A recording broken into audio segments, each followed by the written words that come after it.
Cristaux' mission and vision was to help people capture stories and to make people, those recipients, never feel that void of working so hard to achieve a milestone and to look back at it at some point and say, I was proud of that. Honestly, when it's all said and done, it's really awesome to be able to look back and to remember those milestones in whatever career. That's what you remember most, and they become little snapshots in your brain. And I think of our responsibility as a company is to make sure that those snapshots are super, super memorable for all the recipients that ever engage us as a company.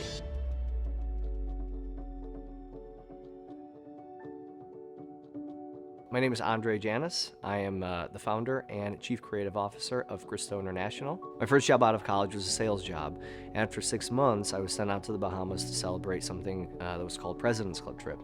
And when I got there, I was set up on stage and I received an award for making a couple $1 million for this company. And I couldn't believe at the disimbalance of like this incredible accomplishment and this really cheesy tchotchke piece of crystal that they gave me. Suffice to say, I didn't stick around there much longer. I eventually took on another job in something that I studied, and I have an economics background, and I went into investment banking. And I realized that in investment banking, they did something called deal toys and deal gifts. And to my surprise, the products were just as subpar as the products as the award that I received back at the other company. And I just couldn't believe this disimbalance between incredible accomplishment and just crap that you give people for incredible milestones.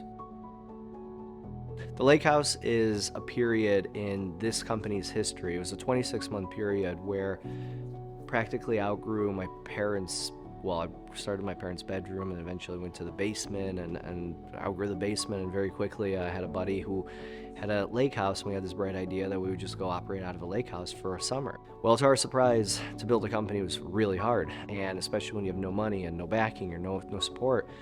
So when we moved to the lake house, it was really hard. It was really hard because sometimes in life it's better to be stupid than smart. We didn't have any money. We maxed out every single credit card. It was a really challenging period, but I think sports taught me a lot in that that's just what you go through in order to win. You have to grind it out. You have to be willing to sacrifice and go through hell to be able to achieve, whatever you're trying to achieve. Where we are today is a culmination of one customer who trusted us, and compounded by another customer, and taking those profits and putting them back into this company one step at a time. And I'm more proud than anything as a group of people who share that same interest of just resenting mediocrity. That is without a doubt one of our core values here, is just playing to freaking, win. I'm really proud that we overcame that hurdle and we became what we are. Our creative design process is really trying to capture an emotion. The building a tangible element to something, I think that's the easier part. You have to drill into what the customer, not just the customer, what the brand is trying to, create. And so when we went through that creative process, we went through so many different iterations of the creative design to figure out to carve that path. And then from there, we would start pairing up different types of manufacturing processes. Now, what makes us super different, and I think it's hilarious when I hear this, not just in our industry, but a lot of corollary industries, it's really hard to manufacture all things under your own roof. From cutting to polishing to anodizing, all these fancy manufacturing buzzwords, it's technically impossible to do all of these things under your own roof. So we have a very untraditional approach where we do a lot of things under our own roof. The things that we really need to control, the things that we specialize in, but we work with incredible factories domestically and internationally. So when we work on these intimate types of projects, we work with our partners together. It's not, here's our design, please make that for us.